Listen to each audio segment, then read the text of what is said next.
Research writing के लिए कहाँ से स्टार्ट करना है, डेफिनेटली ये एक न्यूबी के लिए बहुत बड़ा इशू है और इसको सॉल्व करने के लिए मुख्तलिफ AI टूल्स हैं जिनसे आप डिफरेंट तरीक़ों से हेल्प ले सकते हैं। I have covered them in my AI tools for research, जिसमें डिफरेंट तरह के AI टूल्स को एक्सप्लोर किया है कि आप किस स्टेप पर किस तरह के टूल से मदद ले सकते हैं और किस हद तक मदद ले सकते हैं। रिसर्च राइटिंग्स के लिए चैट GPT को आप यूज़ कर सकते हैं। किस तरह से चैट GPT को यूज़ करना है वो भी एक लिमिट्स हैं जिनके अंदर है कि आप उसको यूज़ करना है।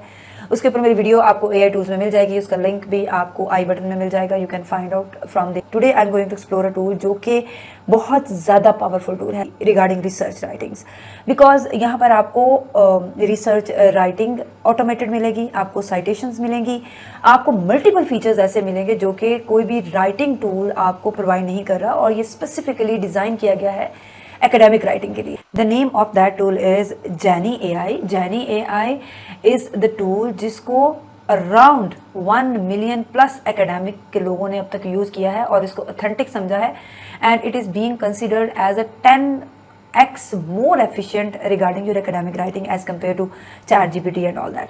ठीक है, यहाँ से आप डिफरेंट तरीक़ों से जो है वो एकेडमिक राइटिंग जो है उसको करवा सकते हैं।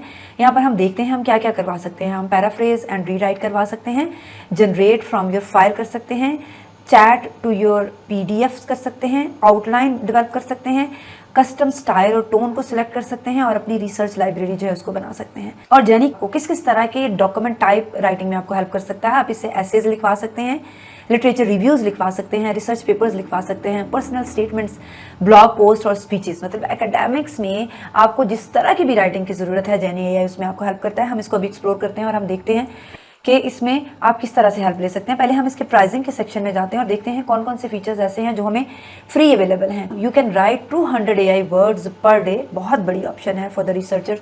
कोई लिमिट नहीं है आपके ऊपर कि आप मंथ में इतने कर सकते हैं, पर डे आप करेंगे तो ये अच्छे खासे वर्ड्स हैं। ठीक है, अनलिमिटेड PDF अपलोड्स कर सकते हैं और उनके ऊपर भी डिफरेंट तरह की स्टडीज़ जो आप परफॉर्म कर सकते हैं।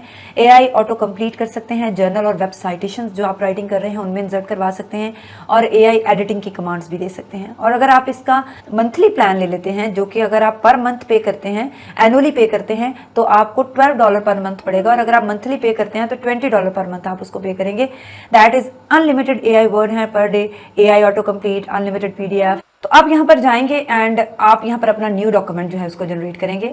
अब न्यू डॉक्यूमेंट जनरेट करेंगे, what are you writing today, an essay about global warming. जो कुछ भी आप लिखना चाह रहे हैं, that can either be your thesis, that can either be your research paper. आपका किसी भी तरह का एकेडमिक डॉक्यूमेंट्स आप यहाँ पर लिखवा सकते हैं। फॉर एग्जाम्पल, सबसे पहले मैं कहती हूँ, फॉर एग्जाम्पल मैं research proposal on the applications of imidazole based ionic liquids in agriculture. और यहाँ पर great prompt, then I will reference this when generate text. Outline builder automatically create, अगर हम इसकी पहले आउटलाइन करवाना चाह रहे हैं तो आप इसको चेक कर देंगे तो आपकी आउटलाइन भी साथ ही बिल्ड होना शुरू हो जाएगी। So you can start from building the outline और उस आउटलाइन बिल्डर से फिर आप एक एक सेंटेंस करके इसमें सेंटेंस ऐड करवाएंगे और आपके पास आपकी राइटिंग जो है वो स्टार्ट हो जाएगी। Ionic liquids application in agriculture research proposal. ठीक है जी, ये हमारे पास एक पूरी की पूरी आउटलाइन आ गई है, ये आप देख सकते हैं। Introduction of imidazole based ionic liquids, properties of imidazole based ionic liquids. Then we have understanding the role of ionic liquids in agriculture, potential application of imidazole based ionic liquids in farming, challenging in the use of ionic liquids in agriculture, case studies of ionic liquid applications, impact of imidazole based ionic liquids on crop yield and sustainability and environment impact of ionic liquids in agriculture, mind blowing, future prospects of ionic liquid in agriculture and conclusion the potential of imidazole based ionic. So हमारे पास एक superb किस्म की बिल्कुल professional outline आ गई है जो कि being a researcher आपके लिए डेवलप करना बहुत बड़ा प्रॉब्लम है। आई कैन चैलेंज कि इसमें और कोई ऐसी चीज़ नहीं है जो आप मजीद ऐड करना चाह रहे हो। सो आई विल क्लिक हियर, जिस चैप्टर को मैं पहले लिखवाना चाह रही हूँ, और introduction and application of the imidazole based ionic liquid. ठीक है जी, ये मेरा आ गया। वो कह रहा है कि आप इसमें इसको चेंज करना चाह रहे हैं या एग्रीकल्चर एप्लीकेशन इंट्रोडक्शन टू, मुझे वो ठीक लग रहा है तो मैं इसको एक्सेप्ट नहीं करूँगी। मैं यहाँ पर क्लिक करूँगी and this Jani AI will start writing for me. Ionic liquids are a class of versatile compounds that have gained significant attention in various fields due to their unique properties and wide range of application. मैं यहाँ पर इसको accept भी कर सकती हूँ, मैं इसके C ऑल्टरनेटिव भी देख सकती हूँ। अगर मैं इसको एक्सेप्ट करूँगी तो ये मेरे पास इस तरह से अब लिखा हुआ आ गया। ठीक है, then I will press again और यहाँ पर मेरे पास अगली लाइन लिखना शुरू करें। तो 1 बाय 1 लाइन जो है वो आपको सजेस्ट करेगा, आपकी मर्जी है आप उस लाइन को एक्सेप्ट करना चाहते हैं। यानी one important group of ionic liquid imidazole based which have been found to possess numerous advantages such as safety, low cost, then I will click again non toxicity, biodegradability and high protection efficiency. और आप ये देख रहे हैं साथ ही आपको यहाँ पर उसका साइटेशन जो है वो मिल गई। जब जैसे ही आप साइटेशन को क्लिक करेंगे तो यहाँ पर आपके पास उस पेपर का रेफरेंस आ जाएगा, जिसको आप ओपन इन न्यू टैब करके चेक कर सकते हैं कि ये पेपर वाकई एग्जिस्ट करता है, लेटेस्ट पेपर है और क्या वाकई ही इस पेपर में ये इन्फॉर्मेशन है। तो यहाँ पर आपको जो इन्फॉर्मेशन मिलेगी वो बहुत एक्यूरेट और करेक्ट मिलेगी। और जो एक बहुत बड़ा क्वेश्चन मैं रिसीव कर रही थी स्टूडेंट्स की तरफ से कि जब हम एआई से लिखवाते हैं तो हम साइटेशन किस तरह से इंसर्ट करें, वो प्रॉब्लम भी यहाँ पर सॉल्व होने जा रहा है आपका। ठीक है, अब आप यहाँ पर कोई लाइन अपनी लिखना चाहते हैं, आप ये नहीं चाह रहे कि आप जेनी एआई से लिखवाएं और आप अपने उसके राइटिंग प्रोस्पेक्ट को चेंज करके किसी और तरफ लेके जाना चाह रहे हैं, तो यू कैन ऐड दैट और जेनी एआई वहीं से आगे लिखना शुरू हो जाएगा।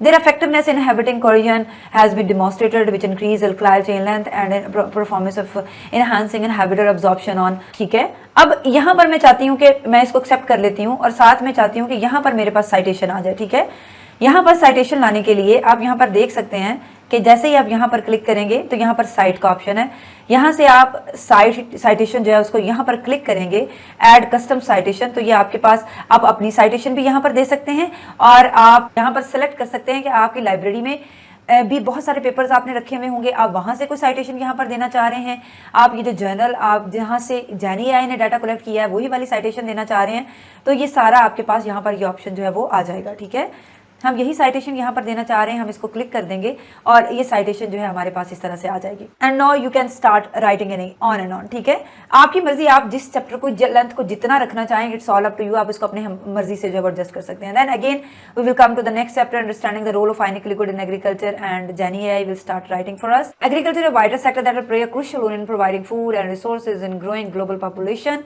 And we will accept it because हमें एग्रीकल्चर के ऊपर थोड़ा सा लिखना है। Then we will see the role of ionic liquids in agriculture. जब ये इन सारी चीज़ों के ऊपर बात कर लेगा तो वो then we will move our next chapter of this proposal. ठीक है, तो यहाँ से आप जो है डॉक्यूमेंट उसको लिखवा सकते हैं, यहाँ से आप अपना लैंग्वेज सेटिंग जो है उसको भी कर सकते हैं। इसी तरह आप चाहें तो इस पेपर को एक्सपोर्ट कर सकते हैं in the form of HTML और लेटेक्स टेक्स्ट की फॉर्म में, या आप इसको कॉपी टू क्लिपबोर्ड करके गूगल डॉक्स में जाके भी कॉपी कर सकते हैं। ठीक है, आपने जो राइटिंग की है उनको अंडू भी कर सकते हैं, रीडू भी कर सकते हैं, ये आपके पास ऑप्शन है।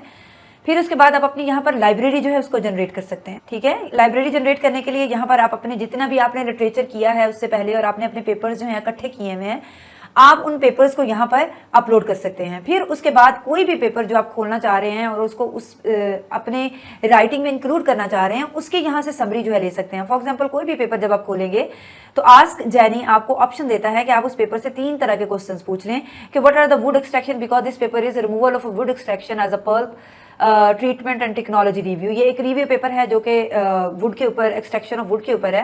What are some methods of removing wood extractives. तो मैं यहाँ पर जैसे इससे पूछूंगी तो यहाँ पेपर के अंदर जो डाटा इंक्लूड है जेनी एआई मुझे वहाँ से शॉर्ट फॉर्म में वो इन्फॉर्मेशन को निकाल के दे देगा और यहाँ से मैं इस इन्फॉर्मेशन को कॉपी कर सकती हूँ और उसको मैं यूज़ कर सकती हूँ अपनी राइटिंग्स के अंदर। ठीक है, और यहाँ पर आप अपनी लाइब्रेरी जो है उसको बना सकते हैं। अब यहाँ पर फॉर एग्जाम्पल मैं इस पैराग्राफ को रिमूव करना चाह रही हूँ और मैं चाह रही हूँ कि मुझे एडिट, मैं यहाँ से 3 तरह की कमांड इसको दे सकती हूँ कि इसको एडिट करे, इसको इम्प्रूव करे या जनरेट टेक्स्ट। तो वो मैंने कर लिया। ठीक है, अब जैसे इसको मैं सिलेक्ट करूँगी तो मेरे पास है ये ऑप्शंस आ गई हैं। मैं इसको रिफ्रेश करवाना चाह रही हूँ एकेडमिकली, कैजुअली, अगर मुझे इसका टोन जो अच्छी नहीं लग रही उसको चेंज कर सकती हूँ, मैं इसको सिंप्लीफाई करवा सकती हूँ, या मैं इसको बोल्ड, फ्रेंडली, किस तरह की इसकी टोन जो है उसको सिलेक्ट कर सकती हूँ। मैं इसको शॉर्टन कर सकती हूँ या मैं इसको एक्सपैंड कर सकती हूँ और इसके अलावा मैं इसको ट्रांसलेट भी कर सकती हूँ डिफरेंट लैंग्वेजेस में। फॉर एग्जांपल इसको मैं पैराफ्रेज करना चाहती हूँ और मैं चाहती हूँ कि मुझे इसका कोई और वर्जन जो है वो मिले, ये और तरह से लिखा हुआ मिले। तो मैं इसको ionic liquid versatile class of compound have generated considerable attention across different field owing to their distinctive characteristics and extensive range of uses. तो इसको मैं इंसर्ट भी कर सकती हूँ, इसको मैं रिप्लेस भी कर सकती हूँ, ये मेरे पास एक ऑप्शन है। ठीक है, इसी तरह मैं इससे ये सारी जो एआई कमांड्स हैं ये देकर इस टेक्स्ट को शॉर्टन करना चाह रही हूँ तो मैं एकेडमिक टोन के अंदर इसको शॉर्ट भी करवा सकती हूँ। मेरे पास मल्टीपल ऑप्शंस हैं from starting the headline, generating the headline of any kind of a document, writing, उसकी साइटेशन, उसकी री राइटिंग, रीफ्रेजिंग, और उसके बाद यहाँ पर जाकर मैं अपने कंटेंट की प्लेजरिज्म जो है इसको भी चेक कर सकती हूँ. Almost all text written by Jenni है as unique. For the small percentage of accidental plagiarized text, you may run a plagiarism check. तो रन चेक हम करेंगे. Plagiarism check is under process. और यहाँ पर ये देखें कि आपके जितने APA 7 स्टाइल के अंदर, और आप जौन सा स्टाइल रखना चाहते हैं अपने रेफरेंस का, आप यहाँ पर सिर्फ आके उसको सिलेक्ट करेंगे. जितने भी रेफरेंसेज आप ऊपर इंसर्ट कर रहे हैं वो ऑटोमेटिकली यहाँ पर अरेंज होते जा रहे हैं. ठीक है, आप यहाँ पर जो भी स्टाइल चेक करेंगे ये उसी स्टाइल के अकॉर्डिंग आपके रेफरेंसेज जो हैं वो भी अरेंज हो रहे होंगे. जेनी एआई एक रिसर्चर की लाइफ में definitely to start a document बहुत बड़ा रोल प्ले कर रहा है. यहाँ की राइटिंग्स आपको उस तरह से प्लेजराइज्ड राइटिंग्स नहीं होंगी, उस तरह से एआई डिटेक्शन आपको यहाँ पर नहीं मिलेगा as compare to chat GPT, because Jenni AI का ये क्लेम है और एकेडमिया के लोगों ने भी इसको सेकंड किया है कि यहाँ पे लिखा हुआ जो कंटेंट है वो आपको 88% तक ह्यूमनाइज्ड टच जो है वो देता है. तो जो भी एआई डिटेक्शन होती है वो बेसिक इन्फॉर्मेशन पे और रेपिटेशन ऑफ इन्फॉर्मेशन जो है उसमें हो रही होती है. When you are going advance और आप एक एक सेंटेंस को अपनी मर्जी से मोल्ड कर रहे हैं, उसको कमांड्स दे रहे हैं, अपनी मर्जी की उसको राइटिंग कमांड्स दे रहे हैं, तो यहाँ पर एआई डिटेक्शन उस तरह से पे नहीं रहती. चैट जीपीटी को भी जब आप एडवांस कमांड देते हैं और अपने पेपर का रेफरेंस और अपना कॉन्टेक्स्ट डिटेल से लिखते हैं तो फिर वहाँ पर एआई डिटेक्शन उस तरह से नहीं होती, बिकॉज आपने चैट जीपीटी को उस बेसिक लूप से निकाल कर एडवांस लूप में ले आए हैं और वहाँ पर जो लिखी हुई राइटिंग्स हैं वो एडवांस राइटिंग्स होंगी. We will discuss it in another video. लेकिन जेनी एआई आपको आपकी रिसर्च राइटिंग में चैट जीपीटी की निस्बत ज़्यादा अच्छे तरीके से हेल्प कर सकता है. Go and explore this tool and share your feedback in the comment section. तब तक अपना बहुत सारा ख्याल रखें. अल्लाह हाफिज़.